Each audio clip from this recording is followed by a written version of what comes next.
Hello बच्चों। आज के इस सेशन में हम बात करने वाले हैं किसी भी असंतुलित समीकरण को संतुलित करने के तरीके के बारे में। आज ये केमिस्ट्री का हमारा ऑक्सीडेशन रिडक्शन का तीसरा पार्ट है और इस पार्ट में हम सीखेंगे किसी भी असंतुलित समीकरण को या इम्बैलेंस समीकरण को बैलेंस कैसे करते हैं। बैलेंस करने के क्या तरीके हैं इसके बारे में चर्चा करने वाले हैं। टाइम वेस्ट ना करते हुए हम मेन पॉइंट पे आते हैं। सबसे पहले ये देखेंगे हम असंतुलित समीकरण को संतुलित करने के दो तरीके हैं। किसी भी असंतुलित समीकरण को संतुलित करने के दो तरीके हैं। पहला है आयन इलेक्ट्रॉन विधि और दूसरा है ऑक्सीडेशन नंबर मेथड या जिसे ऑक्सीकरण संख्या विधि कहते हैं। अब पहले विधि के बारे में हम डिस्कशन करेंगे और पहले विधि से कैसे किसी भी इम्बैलेंस रिएक्शंस को कैसे हम बैलेंस करते हैं, किसी भी असंतुलित समीकरण को संतुलित कैसे करते हैं। यहाँ पर हम स्टेप बाय स्टेप एक एक पॉइंट के बारे में समझते हैं और इसी नियम का फॉलो करते हुए आगे हम एग्जाम्पल के माध्यम से उस समीकरण को संतुलित करना सीखेंगे। देखिए भैया, पहले रूल में क्या लिखा गया है। फर्स्ट रूल इज गिवन, दिए गए असंतुलित आयनिक समीकरण से दो अर्ध समीकरण बनाते हैं और जो अर्ध समीकरण बनाते हैं उनमें H प्लस OH माइनस और H2O में कोई भी अर्ध समीकरण नहीं बनाते हैं।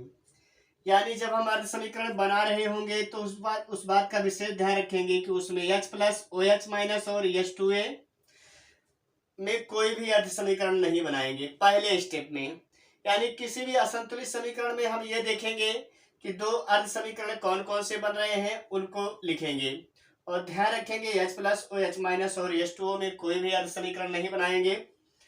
और दूसरा रूल क्या कहता है, दोनों अर्ध समीकरण को परमाणु की दृष्टि से संतुलित करते हैं।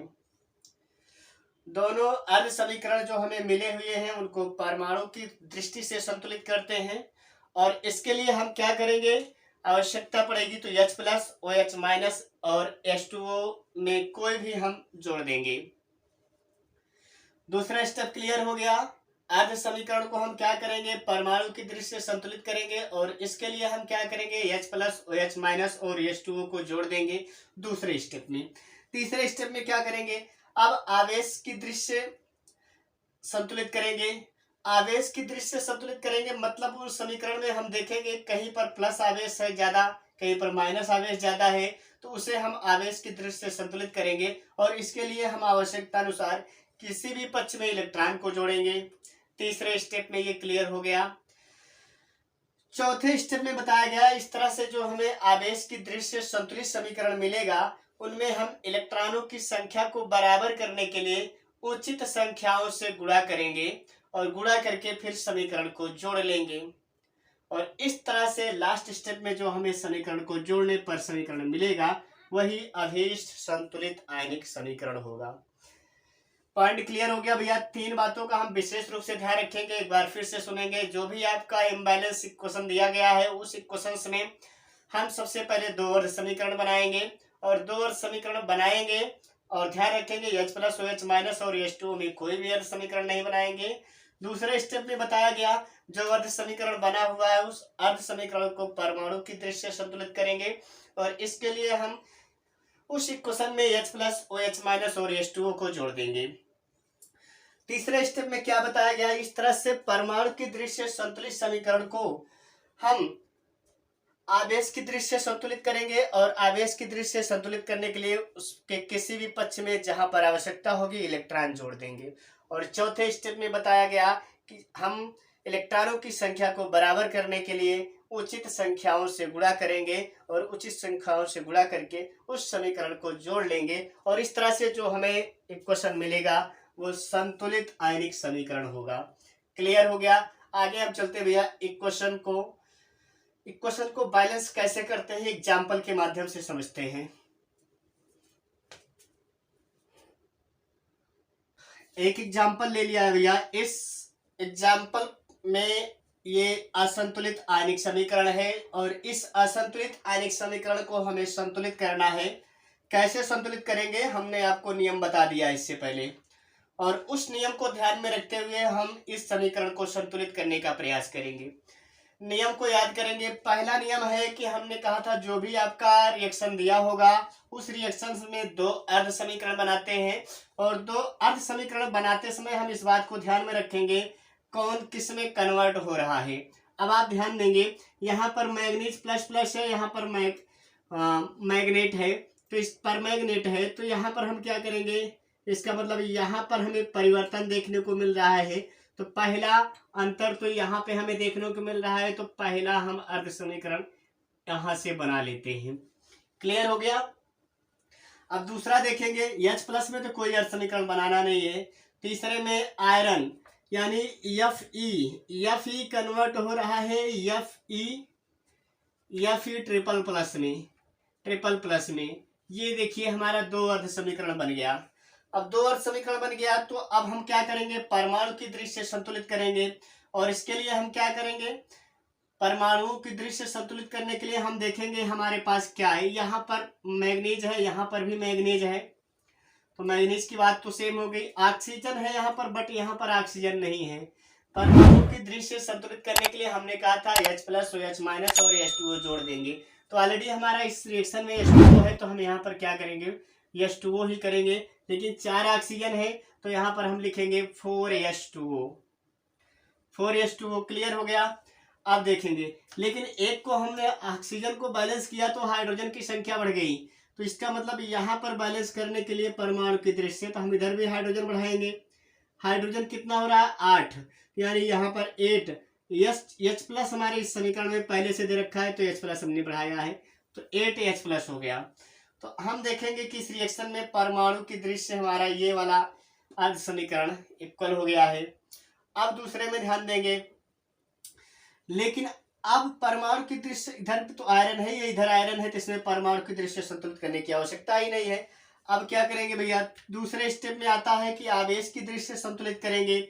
आवेश की दृष्टि से संतुलित कैसे करेंगे, आप देखिए यहाँ पर 2 प्लस चार्ज है, यहाँ पर 8 प्लस चार्ज है। अगर एक घटाएंगे तो 7 प्लस चार्ज है। इसका मतलब हमें इलेक्ट्रॉन जोड़ना पड़ेगा, और इलेक्ट्रॉन जोड़ने के लिए हम क्या करेंगे, यहाँ पे लिख रहे हैं, यहाँ पर हम इलेक्ट्रॉन जोड़ दे रहे हैं। इलेक्ट्रॉन जोड़ेंगे, लेकिन कितने जोड़ेंगे, 7 हो रहा है, वहां पर 2 हो रहा है। इसका मतलब क्या है कि यहाँ पर अगर हम 5 इलेक्ट्रॉन जोड़ दें तो 5 1 6 हो गया। 6 कम होगा तो यहाँ पर 8 में 2 प्लस चार्ज बचेगा, यहाँ पर 2 प्लस चार्ज। तो ये वाला इक्वेशन आपका आयन की दृष्टि से संतुलित हो गया।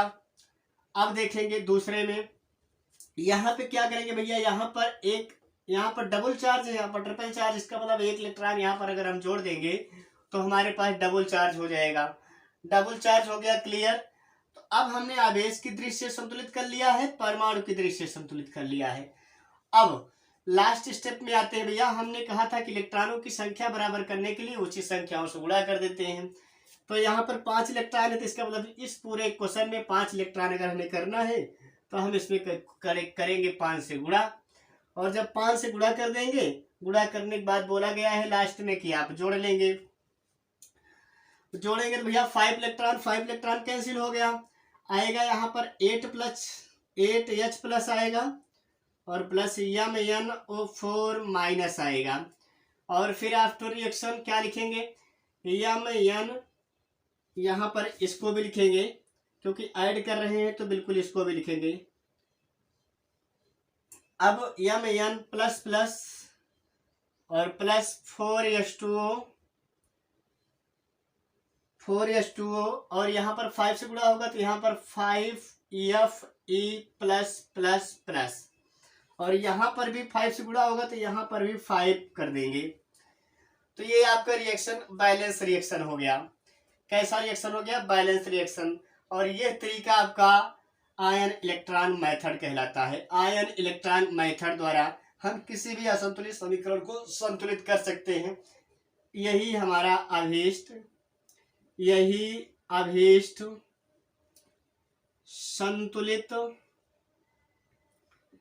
संतुलित आयनिक समीकरण है। संतुलित आयनिक समीकरण है, आयनिक समीकरण है।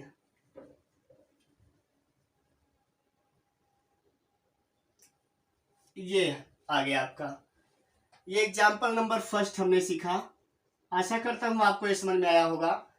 अब एक और एग्जाम्पल के माध्यम से हम इसे सीखते हैं कैसे हमने इसे किया है। इसको नोट करेंगे, आगे चलते हैं। यहाँ पे हमने दूसरा एग्जाम्पल लिया हुआ है। एक और एग्जाम्पल के माध्यम से हम सीखेंगे कैसे आयन इलेक्ट्रॉन विधि से असंतुलित समीकरण को संतुलित करते हैं।